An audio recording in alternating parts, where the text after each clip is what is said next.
अस्सलाम वालेकुम। आप देख रहे हैं दुआ का किचन यूट्यूब चैनल। तो आज मैं बना रही हूँ बर्गर सॉस। ये बर्गर सॉस आप बर्गर में भी डाल के खा सकते हैं, आप पास्ता वगैरह या पिज़्ज़ा वगैरह उसमें भी डाल के खा सकते हैं। तो बहुत ही मज़े का बनता है ये सॉस। तो इसके लिए क्या क्या चाहिए चलिए मैं बताती हूँ। 4 टेबल स्पून लिया है मैंने mayonnaise, 2 table spoon tomato ketchup, 2 table spoon cream, काली मिर्च powder 1/4 teaspoon, sugar 1 teaspoon, lemon juice 1 table spoon, लहसुन पेस्ट 1/2 टीस्पून,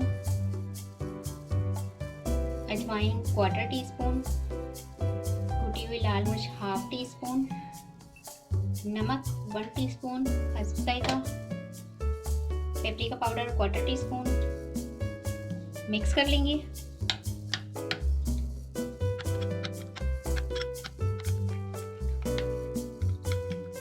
तो ये देखिए होममेड हमारा बर्गर सॉस बनकर तैयार हो चुका है।